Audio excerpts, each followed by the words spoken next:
de vital importancia, y ustedes en campo lo saben. La tubería tiene un papel principal dentro de lo que es la interconexión de este tipo de sistemas.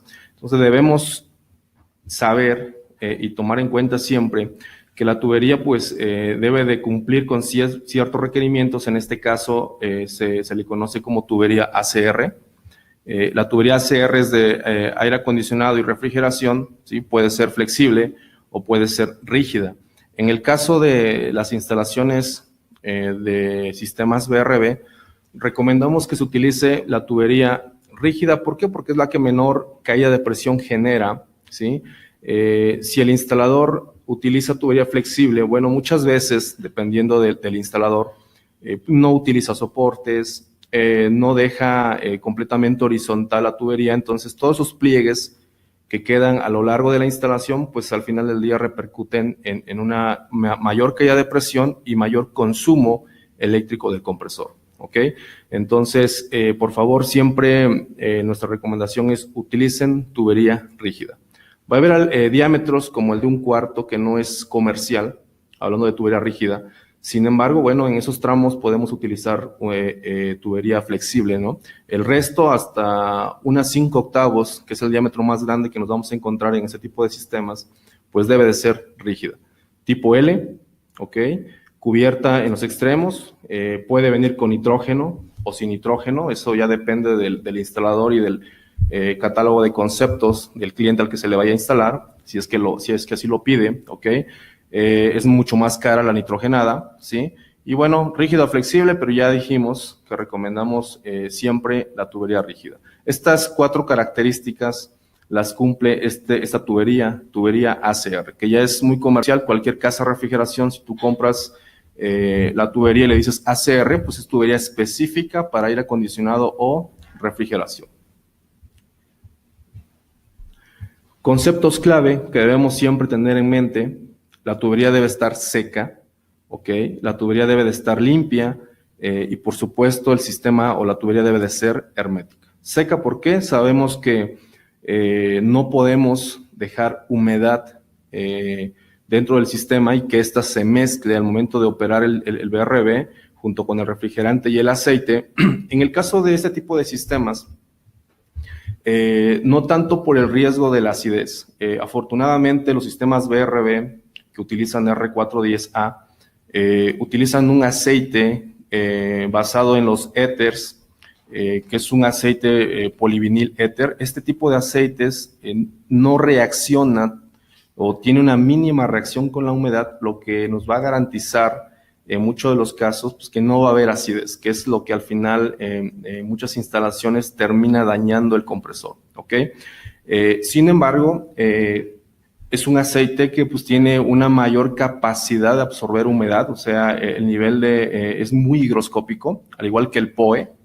Pero bueno, el mayor de los problemas que nos vamos a encontrar es que al momento de operar, fuera de generar acidez, que ya dijimos no lo va a hacer, pudiera generar obstrucciones en elementos de expansión o donde tenemos disminución de diámetros dentro del evaporadores o condensador, y al final pues eso repercute en una operación no continua para el usuario, ¿ok? Entonces siempre debemos dejar seco el sistema.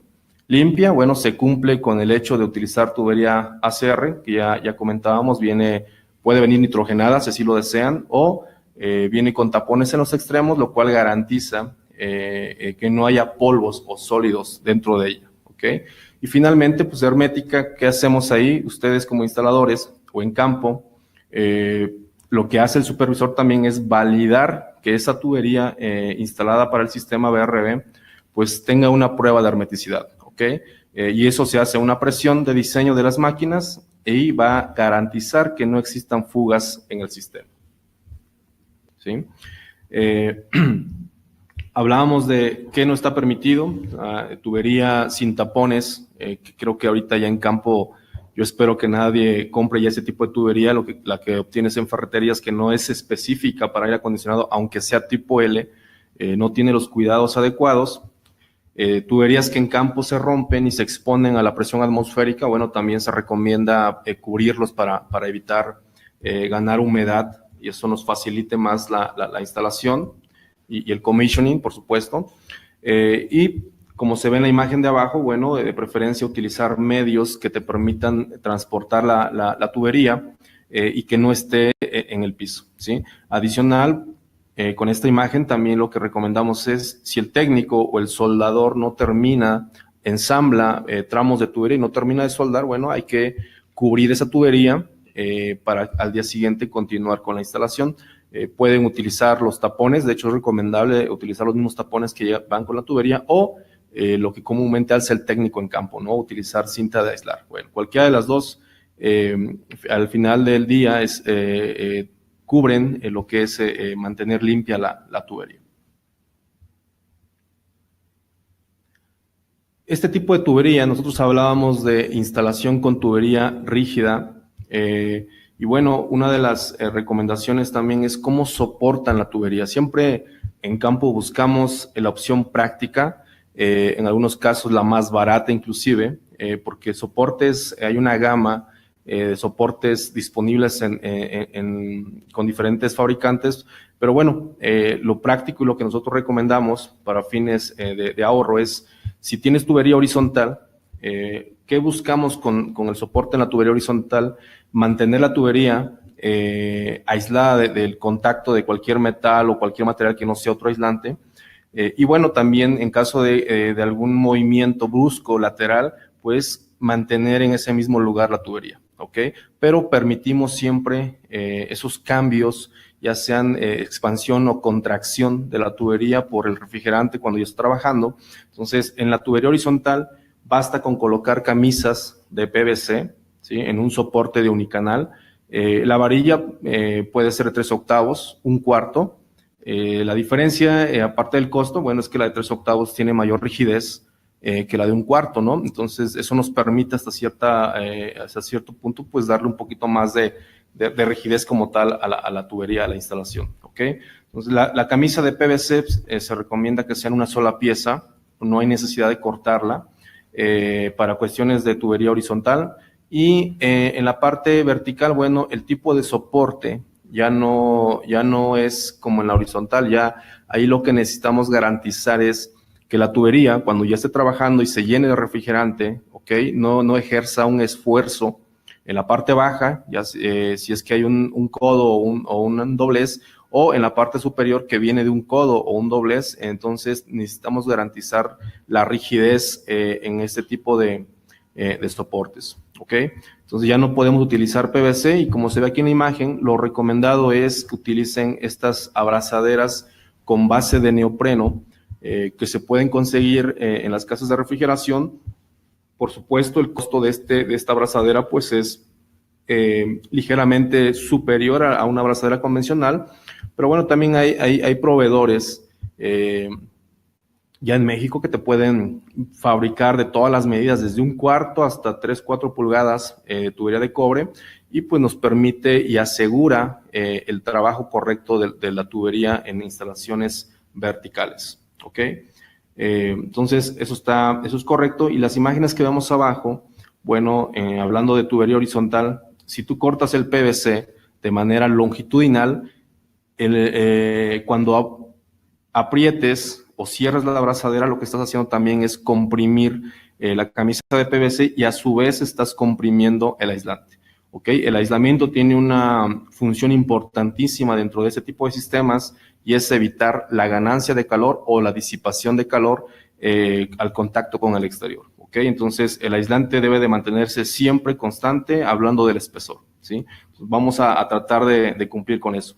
Y en la parte vertical, aquí en esta imagen, pues aparentemente se ve bien, pero ahí en este soporte se alcanza a observar cómo estás agarrando prácticamente el aislante, ¿sí?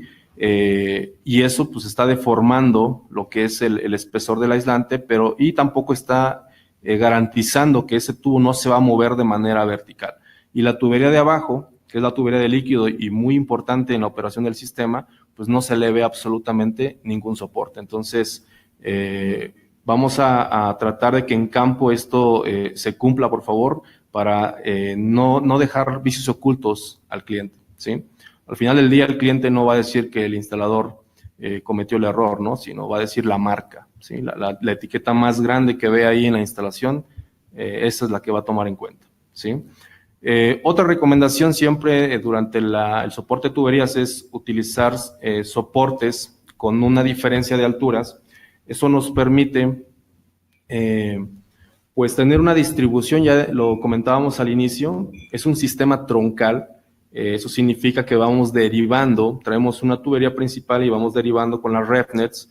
Y al hacer eso, bueno, si tenemos unos soportes con una diferencia de alturas, como se ve aquí en la imagen, lo que nos va a permitir es poder derivar tanto la tubería de gas como la tubería de líquido de manera limpia. No te ves en la necesidad de estar cruzando tuberías. Si pones un solo soporte, en algún momento cuando hagas derivaciones, una de esas tuberías, gas o líquido, las tienes que brincar o hacer dobleces adicionales para poder salir hacia el lado que se requieran. En este caso, si usas un doble soporte o una diferencia de alturas, pues la instalación se ve muy profesional, evitas cruce de tuberías, ¿ok?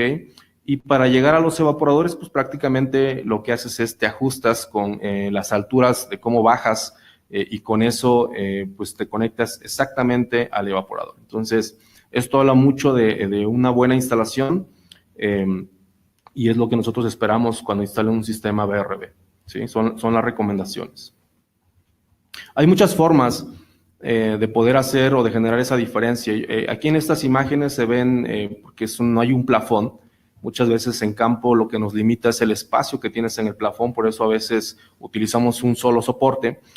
Sin embargo, pues tú puedes poner encontrados los unicanales, ya sea atornillados o soldados, dependiendo de la habilidad del técnico, y generas esa diferencia de altura. Entonces, hay varias formas que podemos emplear en campo y garantizar esta distribución sin cruce de tuberías. El aislamiento, ya lo comentábamos hace un momento, qué tan importante es y por qué debemos siempre mantener el espesor a lo largo de toda la instalación. Para ciudades como México o lugares donde no hay una humedad relativa tan alta, estamos hablando de por debajo del 80% de humedad relativa, la recomendación siempre es que utilicen aislantes con un espesor de media pulgada, pero si estamos en Villahermosa, Cancún, Mazatlán, Acapulco, donde la humedad relativa es alta, un espesor de media pulgada pues no basta y te tienes que incrementar para evitar que se condense ese aislante. Los aislantes se saturan de agua y si pasan por un lugar donde no está ventilado y hay mucha humedad relativa, pues media pulgada de espesor no te sirve de nada. Vas a generar una condensación bastante grande en la instalación, ¿ok?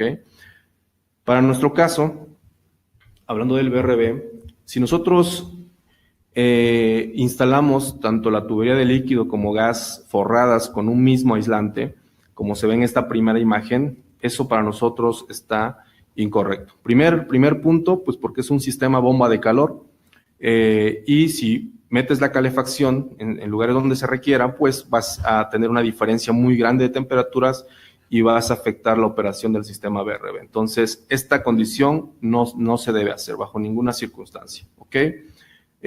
Algunos técnicos que vienen de lugares cálidos, me dicen, oye, ¿sabes qué? Yo no necesito calefacción, yo siempre el sistema va a estar operando en modo frío.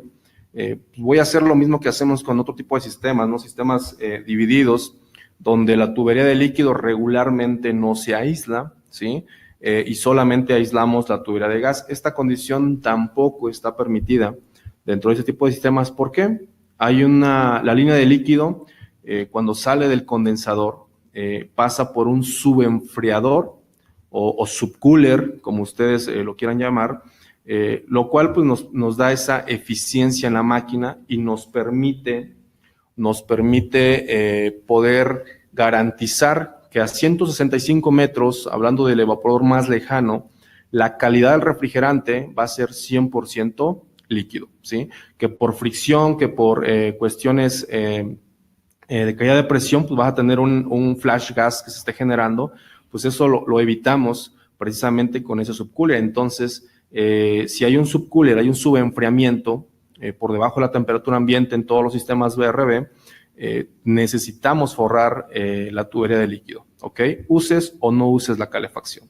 Si no lo haces, pues estás echando a perder toda esa eficiencia que ya trae o que te genera el subcooler, ¿sí?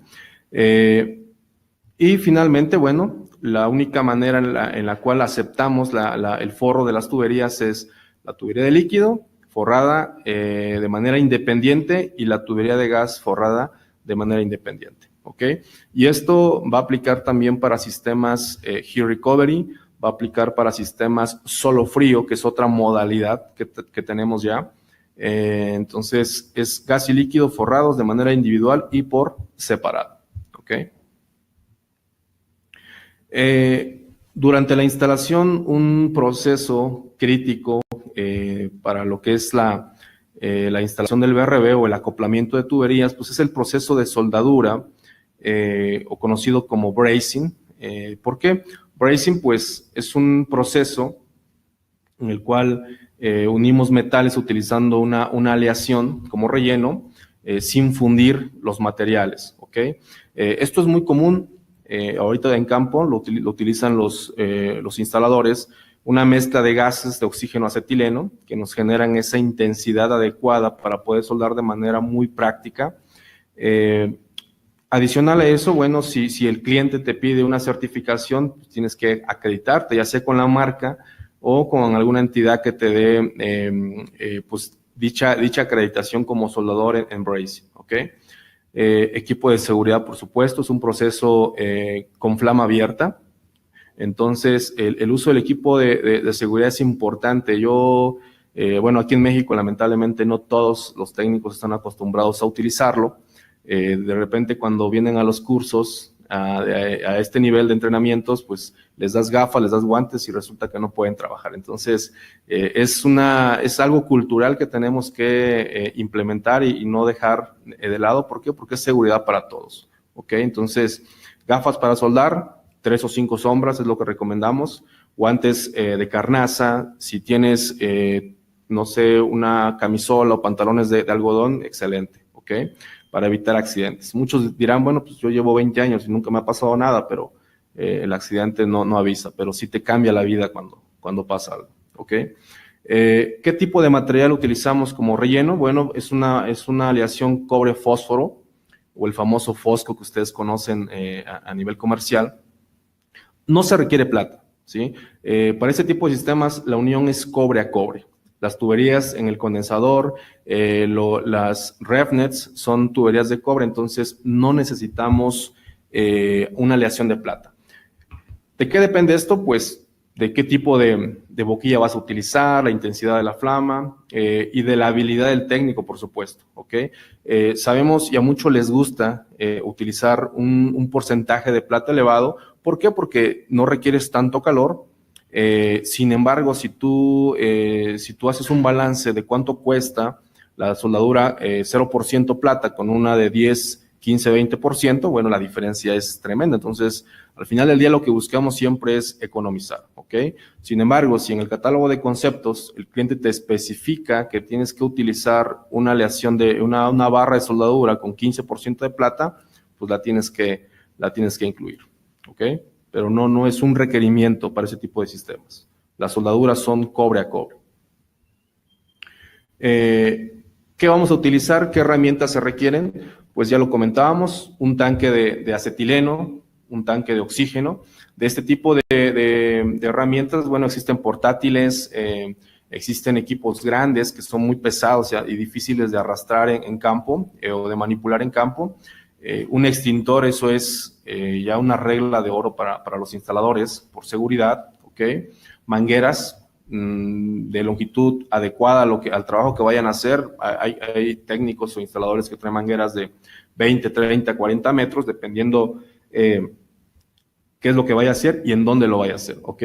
El maneral, mezclador o soplete, con una boquilla adecuada, por supuesto. Para sistemas BRB, comentábamos que la tubería más grande es de unas 5 octavos, diámetro exterior nominal, y la más pequeña que se van a encontrar, pues es la de 1/4. Entonces, una boquilla que nosotros pudiéramos recomendar pues sería una número 9, excelente para todos los diámetros, sin ningún problema. Puedes tú soldar hasta unas 5 octavos sin ningún problema, ¿ok? Reguladores para acetileno, regulador para oxígeno. Adicional a eso, bueno, siempre por cuestiones de seguridad hay que agregar arrestaflamas, ¿sí? Este tipo de combinación o mezcla de gases en campo es muy explosiva, o sea, muy peligrosa, pero si lo hacemos o usamos de manera adecuada, pues el riesgo se minimiza por mucho, ¿ok? Entonces, parte de ese proceso para minimizar el riesgo es utilizar estos elementos que son arrestaflamas y se recomiendan colocar pegado a lo que es el maneral, ¿ok?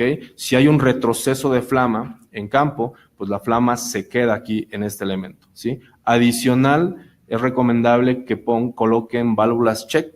Las válvulas check se deben de colocar pegado al regulador, ¿sí? Si por alguna razón falló el arrestaflamas, cuando la flama llegue a esta válvula check, ahí se queda, pero evitamos que lleguen a los tanques, que eso es lo que no queremos, ¿ok?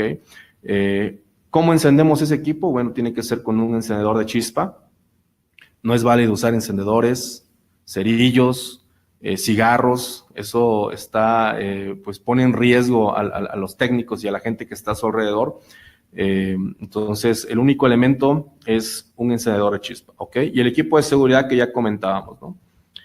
Nunca utilicen, por favor, el acetileno arriba de 15 libras, hablando de la presión de trabajo. ¿Por qué? Porque ese gas a esa presión se vuelve altamente inestable. De hecho, si observan en los reguladores de ese gas, arriba de 15 libras, por aquí no sé si se alcanza a ver, hay una franja roja que te indica algo, ¿no? Lo rojo siempre es precaución, entonces, un warning. Entonces, jamás utilicen el acetileno a arriba de 15 libras o 1 kilo de presión, ¿ok? Cuando regulen las presiones de trabajo, no pierdan de vista que el oxígeno, que es aquí, bueno, aquí está como negro, pero en realidad es verde para nosotros, tiene 2.500 libras de presión. Es una presión bastante alta comparada con la presión que trae el acetileno. El acetileno, por mucho, y depende de quién te lo recargue, alcanza 250, 270 libras. Entonces, hay una diferencia muy grande en la presión, ¿sí? Muchos técnicos han aprendido a soldar a través de la experiencia compartida de otros técnicos con más años en campo. Y bueno, por alguna razón se acostumbran cierta regla por ahí donde tienes que agregar más oxígeno y menos acetileno, pero el proceso de bracing especifica para este caso en aire acondicionado, pues que si vas a utilizar 8 libras en acetileno, 8 libras también se requieren en oxígeno.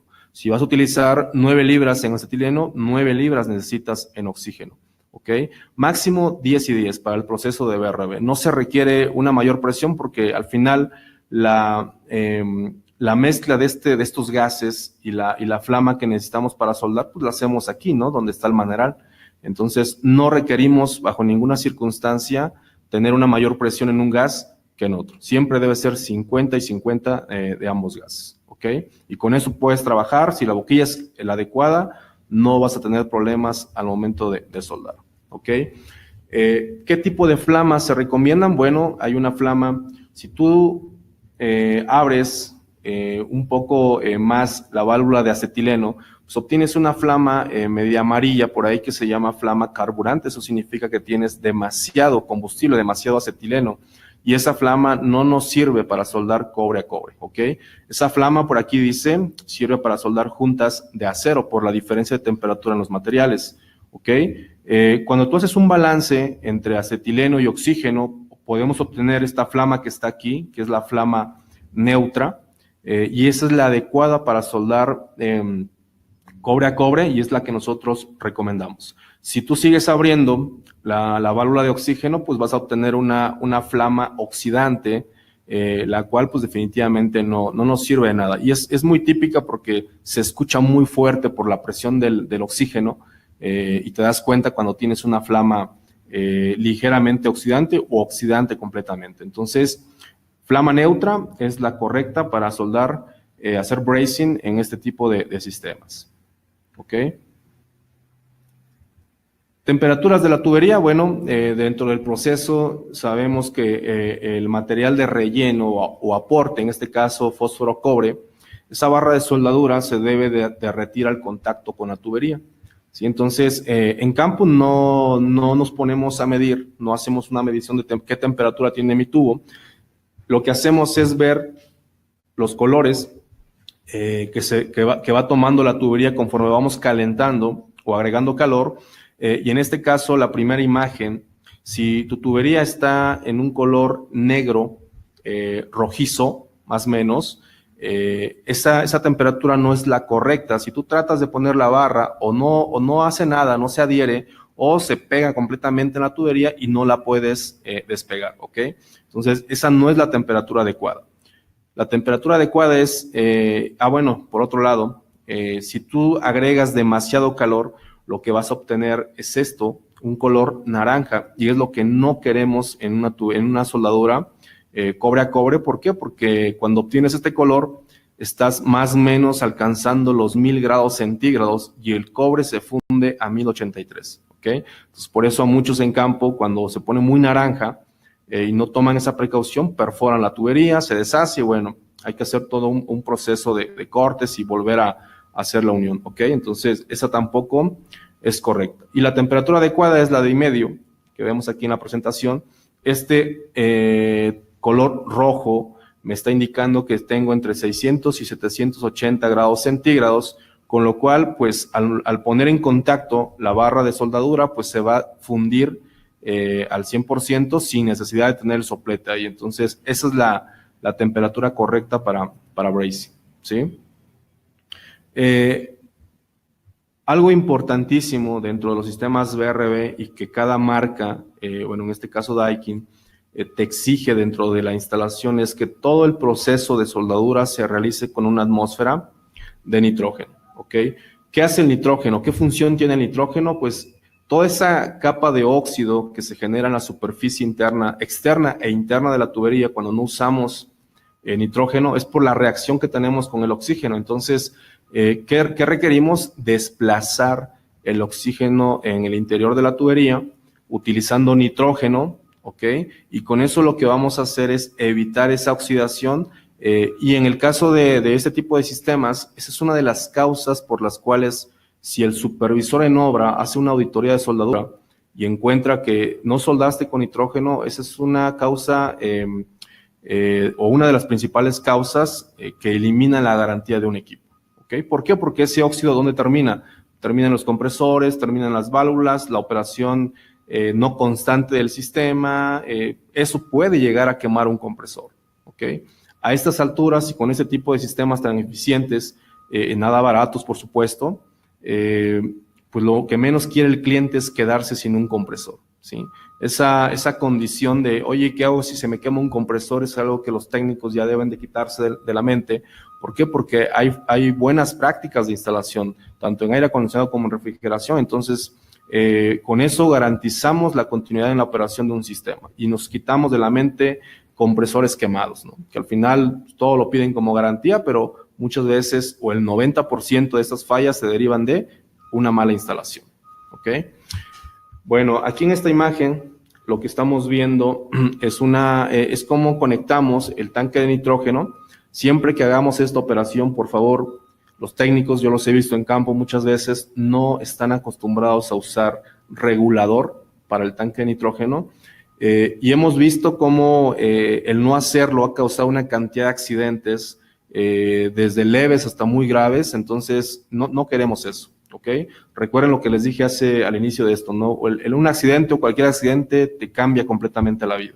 Entonces, siempre, por favor, supervisores, asegúrense que en campo utilicen un regulador de nitrógeno. Un regulador de nitrógeno que tiene que ser para baja presión. ¿Por qué? Porque la atmósfera que yo necesito, la presión que requiero para desplazar oxígeno dentro de la tubería, pues puede ser entre 2 a 5 libras, dependiendo qué tan larga es la tubería que vamos a instalar, o más bien el recorrido que va a hacer el nitrógeno para garantizar que desplacemos 100% el oxígeno. ¿Ok? Entonces, tanque de nitrógeno tiene 2.500 libras, aquí se ve, ¿ok? Un regulador de baja presión para poder controlar de 2 a 5 libras. Inclusive hay dosificadores que se ponen después del regulador que te garantizan exactamente esas 2 o 3 o 4 libras que necesitas, ¿ok? Vas a conectar el tanque a la tubería, ¿sí? Puedes utilizar una llave de paso para abrir o cerrar dependiendo de qué tan práctico quieres ser en campo. Y bueno, en el extremo por donde va a salir el nitrógeno, pues puedes colocar un tapón, puede ser el mismo tapón de la tubería de cobre o cinta de aislar con un pequeño orificio que nos permita que fluya el nitrógeno, pero sin desperdiciarlo, ¿ok? ¿Por qué? Porque el nitrógeno, además de utilizarlo en el proceso de soldadura, también se utiliza en otros procesos, como es el de hermeticidad y como es en el de vacío. Entonces, en el sistemas de RB lo que vas a tener es algo parecido a esto, un tramo de tubería con derivaciones llamadas RefNets para Daikin. Y bueno, aquí el técnico lo que tiene que hacer es decidir, una vez que arme los tramos para soldar, en qué sentido o qué zona va a soldar primero. Puede ser que decida soldar el troncal principal, o sea, todo este cabezal que voy señalando aquí, ¿ok? Eso implica que solde este punto acá. Entonces yo no quiero que el nitrógeno salga en este extremo, entonces lo tapo. Yo no quiero que el nitrógeno salga por este extremo, lo cierro completamente. Y aquí, que es donde quiero que fluya, pues pongo ese taponcito con un pequeño orificio o esa cinta, que es algo práctico también, y que esté fluyendo por donde lo necesito. Si yo ya terminé de soldar todo este cabezal principal y voy a soldar derivaciones, bueno, ahora entonces cierro completamente este paso. Si voy a empezar con esta derivación, pues coloco aquí el tapón, que fluya el nitrógeno, cierro, mantengo cerradas estas dos y solamente va a fluir por donde me interesa. Si yo ya terminé esto y continúo con la siguiente derivación, cierro esta que está aquí, cierro el troncal principal y dejo habilitado que el nitrógeno fluya en este sentido. Entonces, también eso en campo ayuda muchísimo a no desperdiciar nitrógeno, ¿ok? Son tips por ahí que les damos para que eficienten los materiales.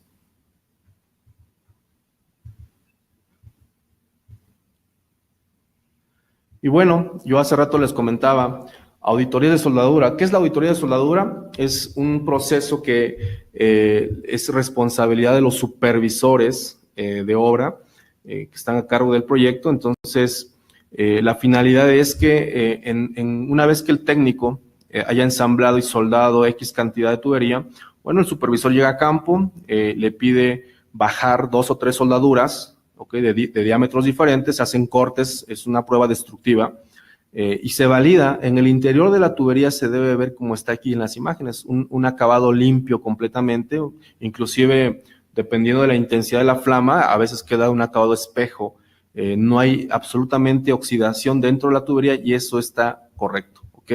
Sin embargo, si durante el proceso de auditoría hacemos cortes y encontramos ese carbón dentro de la tubería, ya comentábamos hace unos minutos, bueno, esto es causa de invalidar una garantía. Entonces lo que tiene que hacer el instalador es bajar todas las uniones soldables que nos hayan hecho con nitrógeno, volver a armar el sistema, ¿ok? Y soldar con nitrógeno. Si no lo hace, volvemos al tema de la garantía, ¿ok? ¿Por qué todo ese carbón? Hay técnicos que inclusive comentan, bueno, oye, ¿y qué pasa si soldo todo primero y al final hago un barrido con nitrógeno? Ya comentábamos que el nitrógeno se usa durante el proceso de soldadura. Si tú lo haces al final, ese barrido lo único que va a hacer es desprender ese carbón que cuando se enfría la tubería se cae, pero hay carbón todavía adherido al tubo. Entonces, ese carbón que no se desprendió con el barrido de nitrógeno se va a desprender cuando el refrigerante esté pasando a través de la tubería, ¿ok? Y ese carbón va a terminar en elementos donde hay reducción de diámetros, válvulas de expansión o inclusive en el compresor, que es lo que no queremos, ¿ok? Entonces, por favor, esto no está permitido y el nitrógeno se usa durante la instalación, no después de, ¿ok? Entonces, estos son auditorías que es responsabilidad del supervisor y se tienen que hacer aleatoriamente, ¿ok? Hemos estado hablando de las prácticas para lo que es la instalación de la tubería, manejo de tubería. Una de las cuestiones que nosotros recomendamos en este proceso de instalación es siempre en sistemas BRB pues va a haber dobleces o cambios de dirección y regularmente lo que usan en campo son codos de radio largo. Todavía hay gente que está pone codos de radio corto o estándar que generan muchísima caída de presión, ¿ok? Esto de utilizar dobleces en lugar de codos facilita mucho la instalación, lo hace mucho más rápida. Por aquí vamos a hacer algunos comentarios que son ventajas al utilizar dobleces en lugar de codos.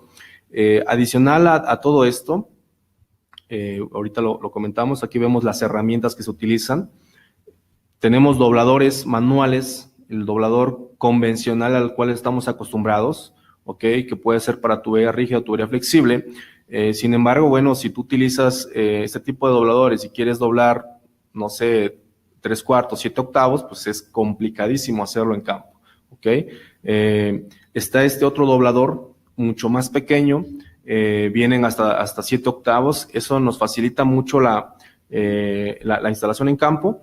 Y está este otro, que es un doblador eléctrico, que por mucho también ahorra tiempo o mano de obra, pero claro, hay una diferencia en costos tremenda, ¿no? El convencional a lo mejor cuesta $1, poniéndole un número. Esta cajita negra a lo mejor cuesta $3 y esta a lo mejor cuesta $20, ¿no? El eléctrico o hidráulico. Pero bueno, ya va a depender del nivel de instalación que estés haciendo. Si realmente te dedicas a esto, a lo mejor te conviene tener un doblador eléctrico o hidráulico.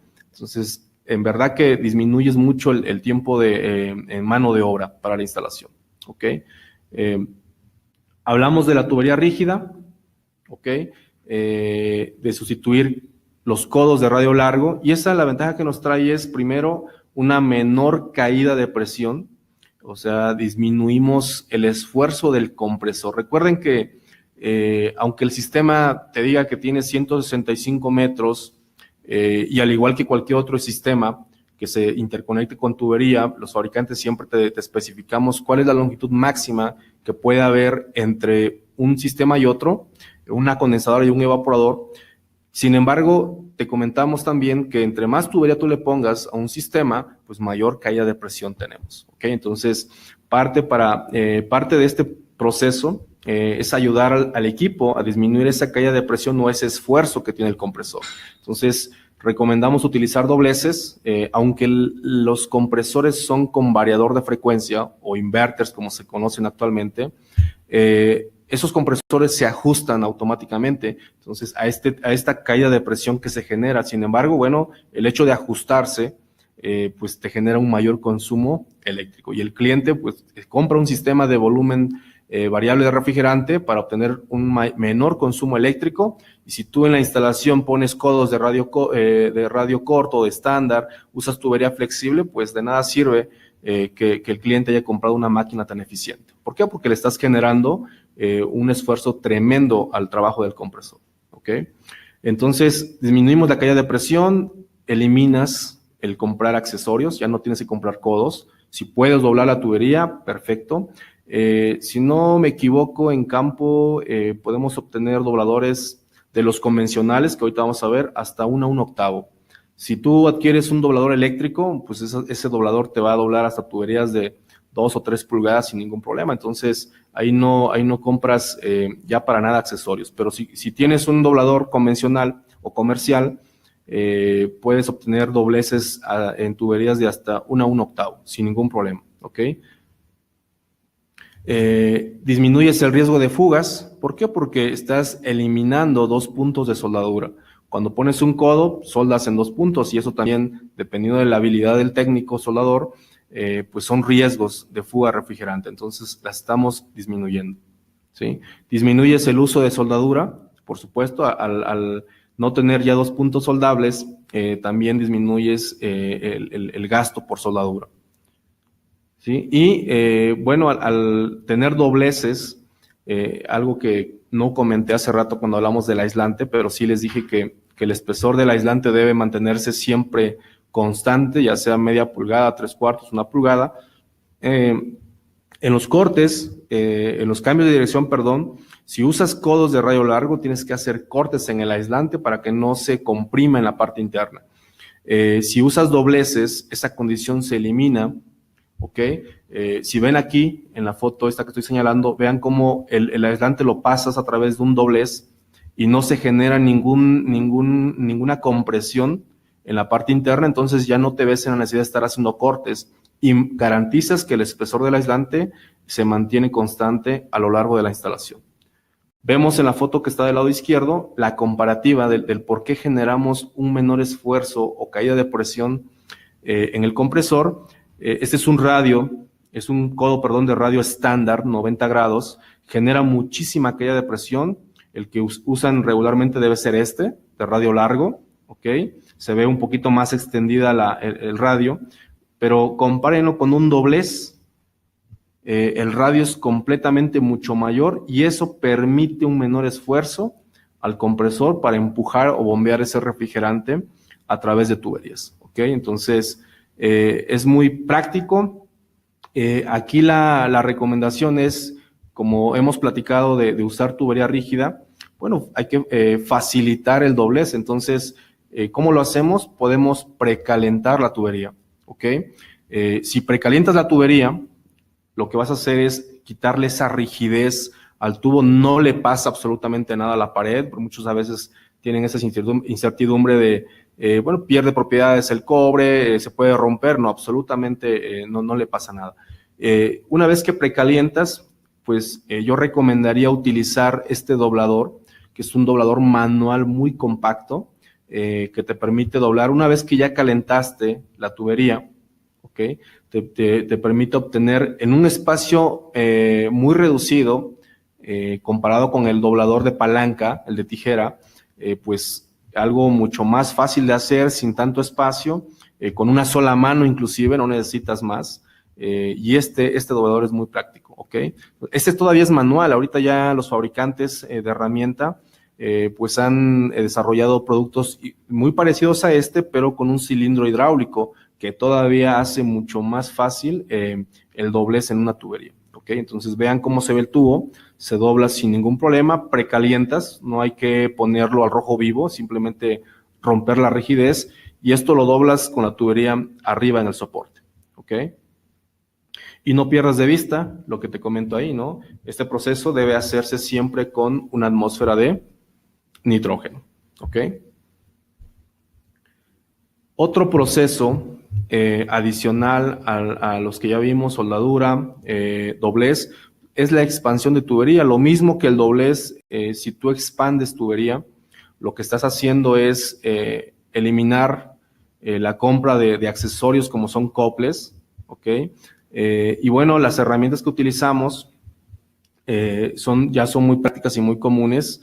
A lo mejor no tan baratas, pero en realidad eso se paga con un proyecto que tú hagas instalándolo. Ya lo comentábamos, eliminas accesorios que son coples, disminuyes el riesgo de fugas por una mala calidad en la soldadura. ¿Por qué? Porque un cople involucra 2 puntos de soldadura. En este caso, si haces una expansión, solamente te quedas con un punto de soldadura. Entonces también disminuyes el riesgo por fuga, disminuyes el consumo de soldadura, ¿sí? Y en este caso particular, los expansores comerciales que encontramos en campo ya nos permiten para sistemas BRB que podemos tener tuberías de hasta unas 5 octavos. Pues ya esos expansores, a comparación de los dobladores, estos sí tienen la mayoría de fabricantes hasta unas 5 octavos. Entonces, eso de alguna forma pues te garantiza que en ningún punto del ensamble que vayas a hacer requieres coples. ¿Por qué? Porque ya podemos cubrirlo hasta el diámetro más grande, ¿no? Entonces, está este expansor que está aquí, que es manual, con de una tijera, una pinza. Ese estuche puede traer varios diámetros, hasta unas 5, dependiendo del fabricante. Puede ser este otro que vemos acá, que es el mismo expansor, pero es hidráulico, ¿ok? Hay algunos fabricantes que te venden inclusive ya uno eléctrico, que todavía te facilita más la vida, ¿no? Entonces, esto es siempre con la intención de reducir costos por mano de obra, ¿sí? Si tienes la herramienta adecuada, disminuyes mano de obra, haces mucho más rápida la instalación y te queda a la primera, ¿ok? Para hacer las expansiones, pues también se requiere aquí adicional escariadores, ¿no? Escariadores que actualmente ya son cilíndricos como este, o de navaja o de pluma, como se ve aquí, que nos facilita mucho retirar esa rebaba que queda después de que haces un corte en la tubería. Entonces, son expansores manuales o hidráulicos y el escariador, ¿sí? ¿Qué involucra el proceso? Ojo, aquí lo mismo, volvemos a recordarles, estamos utilizando tubería rígida. Si tú quieres utilizar este tipo de expansores con tubería rígida, vas a romper la tubería. Entonces, tenemos que precalentar en campo, pero todo eso ya lo traes, ¿no? Ya vienes en obra, se supone que tú armas tubería, traes el equipo de oxiacetileno ensamblado, traes tu nitrógeno, todo preparado. Entonces, con la inercia de la instalación, tú vas avanzando, haciendo doble esas expansiones, soldaduras, ¿ok? Sin tener que perder demasiado tiempo. Entonces, precalientas al igual que en el doblez el extremo de la tubería, ¿sí? Seleccionas el dado de la medida del tubo que vas a expander, así como se ve aquí en esta imagen, ¿ok? Se dieron cuenta, vienen varios dados en el estuche, entonces seleccionas el adecuado, lo metes, cierras la pinza, ¿ok? Y te queda una expansión así, ¿ok? Aquí siempre debe haber nitrógeno, al igual que en el doblez, para evitar que se oxide la tubería. Entonces, vean, te queda perfectamente la expansión y solamente resta hacer la limpieza de la tubería, ¿ok? Y hacer la unión. Y queda perfectamente acoplado, ¿ok? Entonces, ya no necesitas coples, solamente es un punto de soldadura, ¿sí? En el proceso de bracing, no mencioné, pero esta parte que tú haces cuando unes tubería, pues sabemos que se tiene que hacer limpia, ¿no?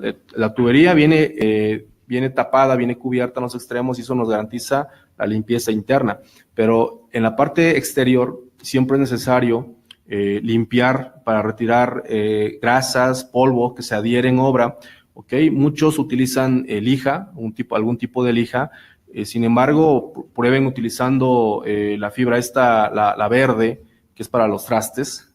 Esta fibra es más barata, bueno, depende de la marca también, pero es muy efectiva, no es tan abrasiva con el espesor de la tubería y te deja una limpieza perfecta como se requiere, ¿ok?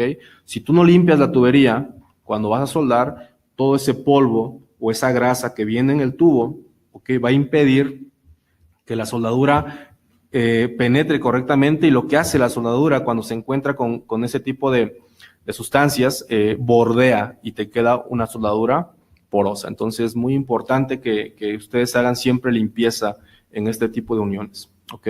Y con eso pues te vas a evitar problemas de fugas o agrietamientos en la soldadura. La mayoría de los evaporadores o unidades interiores que utilizamos en el sistema BRB, por un lado ya platicábamos de la unidad condensadora, que es un sistema de volumen variable. Entonces las condensadoras traen compresores con variador de frecuencia o inverters que pueden trabajar a velocidades o a cargas parciales, que eso es lo que hace eficiente una máquina, ¿no?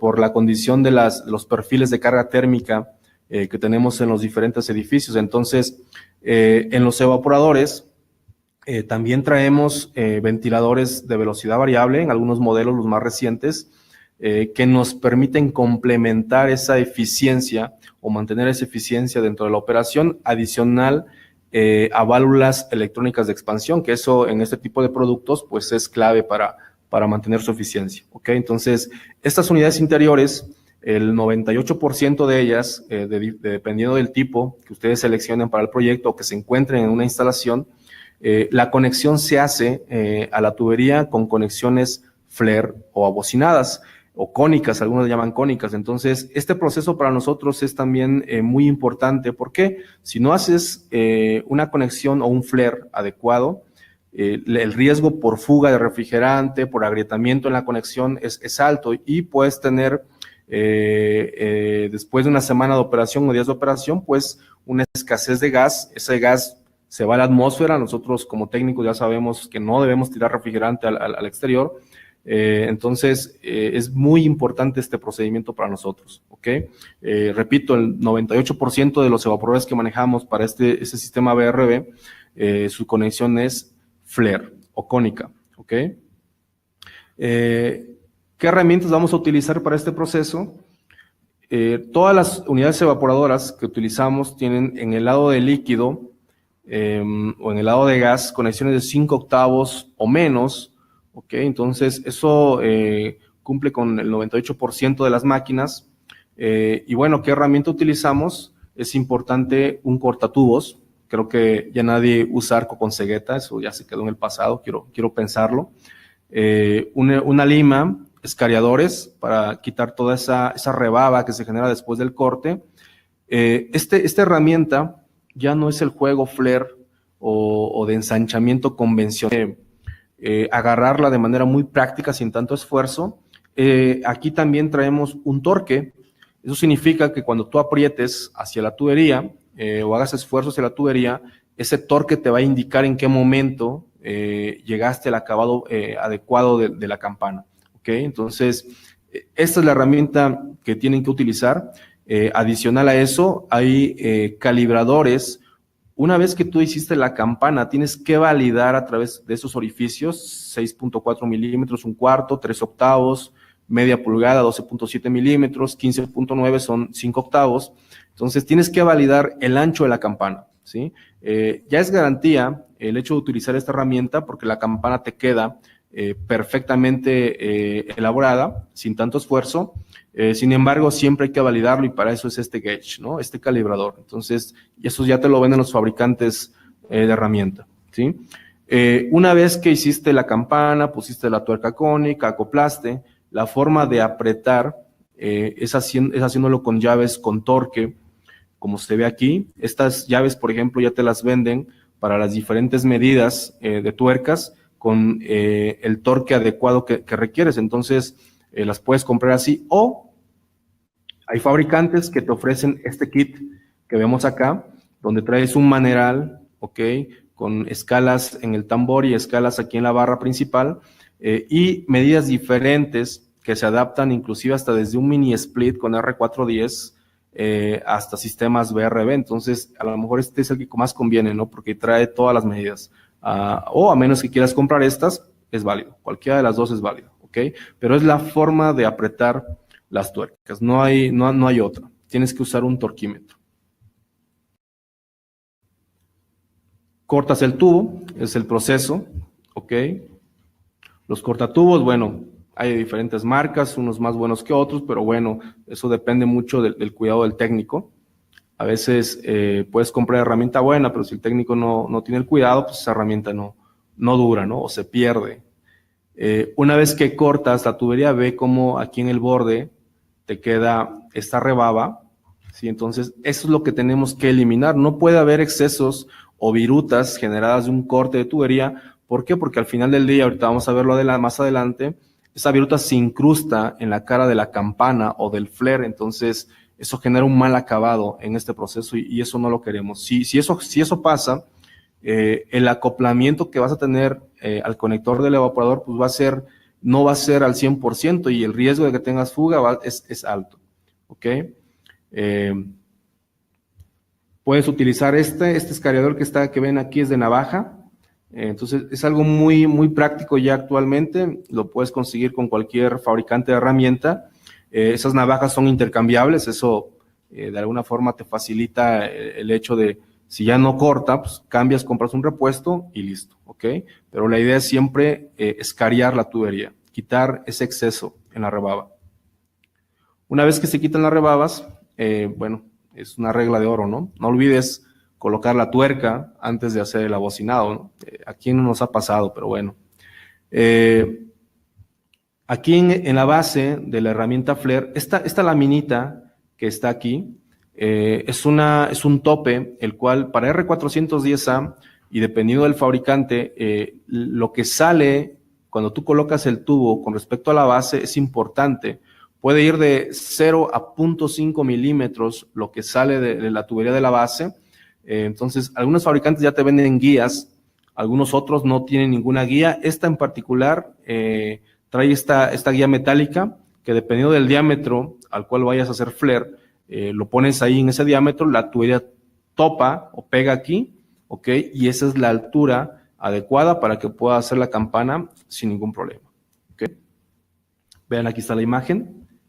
Metes el tubo en el diámetro que necesites, de 5 octavos para abajo, y topa con la laminita. Esa altura que sale de la base es la que necesitamos, pero te digo, repito, eso depende mucho del fabricante de esta herramienta, ¿ok? Una vez que ya colocaste la tubería a la altura adecuada, retiras la guía, bajas el husillo o colocas este husillo directamente en la tubería, aprietas, pones este opresor lateral para que no se desplace el tubo de manera vertical, ¿ok? Y empiezas a apretar o a meter el husillo. Repito, esta herramienta trae torque, entonces en el momento en que haga un clic, es más, si tú después de que hace el clic continúas girando el husillo, no vas a hacer absolutamente nada, se brinca porque ya llegó al torque al cual está calibrado. Retiras la herramienta y vas a ver cómo te queda la campana. Sin rebabas, perfectamente bien definida en los ángulos que tiene para el contacto, ¿ok? Este ancho de campana lo vamos a verificar con este calibrador, ¿ok? Aquí en el calibrador yo escojo, en este caso fue de media pulgada, el tubo. Vean, es tubería rígida, ¿ok? Muchos me han hecho el comentario, oye, bueno, ¿y esa herramienta sirve para tubería flexible nada más o también para rígida?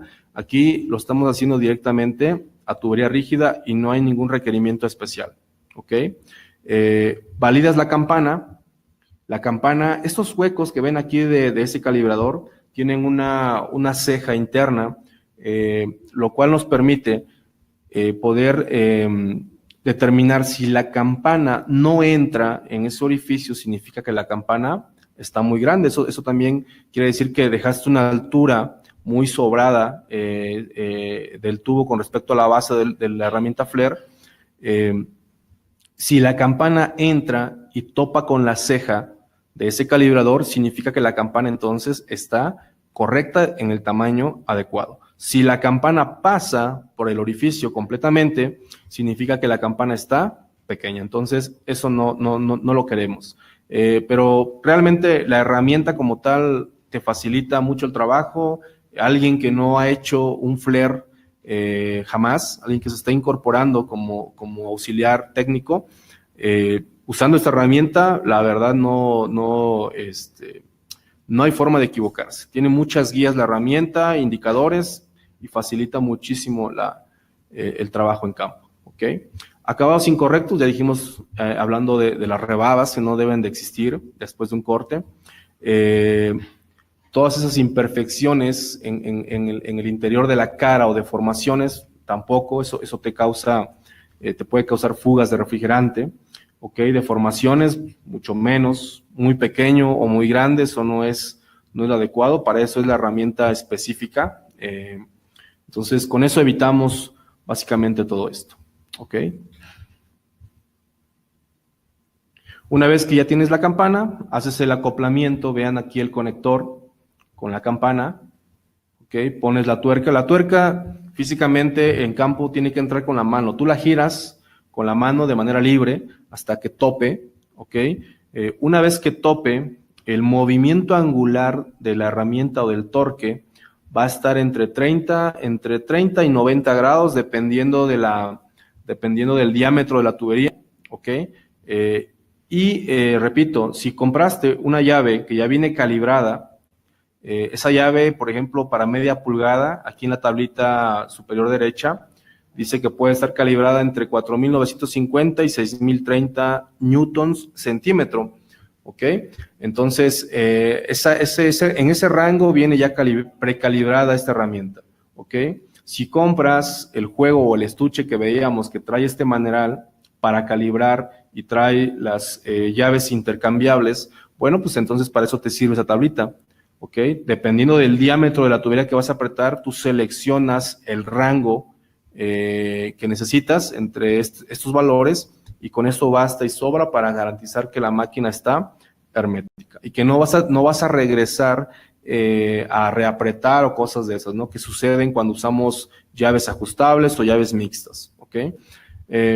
Bajo ninguna circunstancia, por favor, utilicen teflón. Hemos visto muchas instalaciones con cuerdas de conexión FLIR, donde si hay fuga, lo que hace el técnico es ponerle teflón en la cuerda del conector y en la parte posterior de la campana. Eso no es necesario, no hay que aplicar absolutamente nada. No es que sea malo el teflón, el material como tal, sí, el problema es que no lo sabemos instalar. Y muchas veces ese teflón termina mezclado con el refrigerante, ¿ok? Y eso se vuelve un problema porque te obstruye algunas venas pequeñas o de diámetros muy reducidos, capilares o válvulas de expansión. Recuerden que las válvulas de expansión, en este caso las electrónicas, tienen un recorrido o un claro de más o menos 0.7 milímetros. ¿Ok? Entonces, cualquier cosa sólida que esté pasando por ahí, pues te puede generar un mal funcionamiento en la operación de esas válvulas. ¿Ok? Bueno, en este tipo de sistemas, la instalación que hacemos en campo, pues no requiere de energizar absolutamente nada, ni condensadores ni evaporadores. Repito, las válvulas de expansión que utilizamos en este tipo de sistemas son válvulas electrónicas. Cuando tú recibes evaporadores o unidades interiores en campo, esas válvulas vienen parcialmente abiertas para facilitarte la prueba de hermeticidad, para facilitarte el barrido con nitrógeno cuando estés soldando. Si por alguna razón tú energizas las evaporadoras o el condensador,